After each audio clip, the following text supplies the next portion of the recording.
Hello folks, it's the Tassie Wargamer here. Just a quick view out of my window here in southern Tasmania. Yeah, go and make comments about the leaves on my carport roof. A bit of a lovely day today, overcast. It's autumn, not a bad place to live. Look, the reason, this is just a quick intro. The video you're about to see, originally my intention was to do it in one part over about 15 minutes. I can only do 15-minute videos maximum before YouTube won't let me post. I was intending on doing it in one. Unfortunately, I've gone to 18 minutes, so I've had to split the video in two. So the video you're about to see, even though I'd said that it was going to be a review of the paint, you can find the review of the paint in the second part of this video. So you can skip, you can get out now and go straight if you just wanted to see the review. The first part of this video is just some of the purchases I've made today. The reason I couldn't see the time elapsing was because I use this little device, which is a let me move out of the way, which is a great little tripod that these kick open. But to get it over onto the right angle, this bar here covers the time elapsed on my phone. So I couldn't see the time elapsed. So I'm gonna have to work a way around it. If I do it the other way, I don't get that right angle. I'm in a bit of a tight squeeze here. Anyway, I'll work it out. So two parts to this video, part one and part two. Part one is the purchases. Part two is the paint review of the Derivan Matisse paints. Hope you enjoy them. Bye for now. Hello and welcome back to another video from me. I'm Darren. I'm also that Tassie Wargamer. Today I'm going to have a look at, I'm going to do a review, if you like, of some of these paints I have in front of me, Derivan. I've had the luxury of leaving the house today. I had to go for an appointment. So while I was uptown, I live just south of Hobart. I had to go up to Hobart and then dropped into another place called Kingston on the way back. And while I was doing some business there, I thought I'd quickly drop in to my post to my newsagent and a local art store, and managed to pick up some good little things that I thought it's probably worth reviewing because I've already had experiences with them. As you know from my last video, I showed you one of these. But before I get to those, I'll just show you what I've been up to today.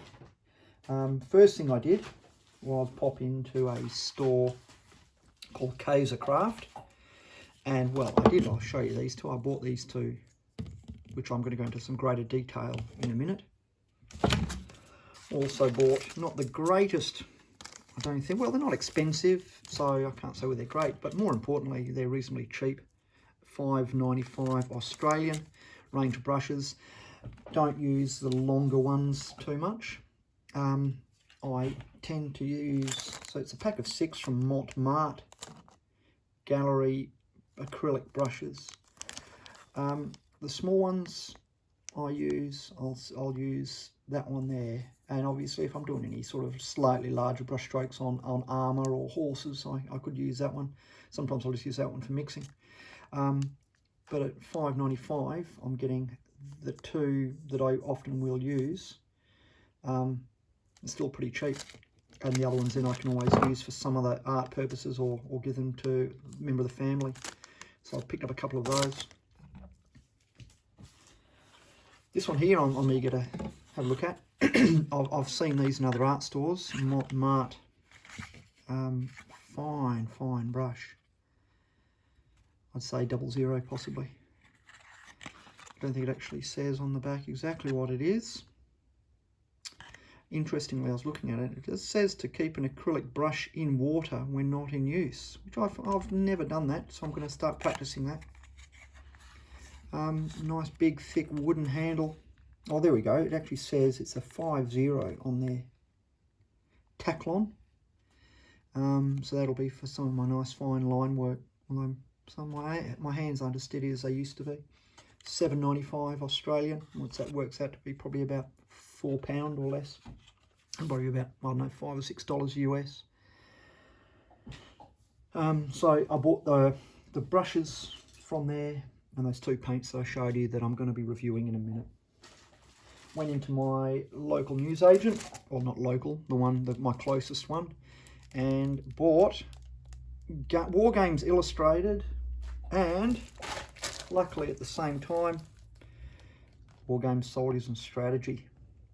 Now, being in Australia, we still have the tyranny of distance, so the War Games Illustrated is March 2020. I'm not going to give a review. I'm sure there's other places that do better reviews than I could give of these magazines. Also, considering how out of date they are for some of you, you're probably into at least 2 more advanced than here. The War Games Strategy and Strategy, March, April 2020.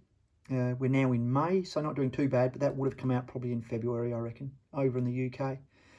So a little bit behind the times. Eager with this one because this has got some of the Civil War, Roman Civil Wars, which I'm painting up a Caesarian army. So they will, some of those articles will no doubt come in handy.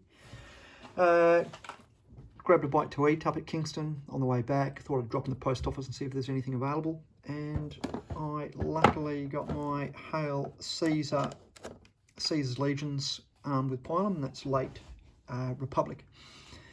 And I ordered at the same time Numidian Skirmishers. So you can see my light reflecting there. From my plans are to buy the TooFatLardies rule set Infamy as soon as it becomes available. Obviously, there's been a bit of delay, but Lardy Rich has indicated that they're going to start getting the rules out soon. Some of the tokens have been created. So if you don't know what Infamy is, I would suggest getting onto YouTube, seeing some of the TooFatLardies videos presented by Lardy Rich. He shows how to create your armies. And there's also a Facebook page, Infamy in brackets TooFatLardies, that has now got about 500 members, generating a lot of interest in the rules. I administer that page, and I've watched it grow really fast over only about 3 weeks. So I'm going to be getting involved in Infamy. The reason being is I love the TooFatLardies rules. I originally started with sharp practice in the Black Powder era, French Indian Wars. Loved the game. Got into Chain of Command. Loved the game.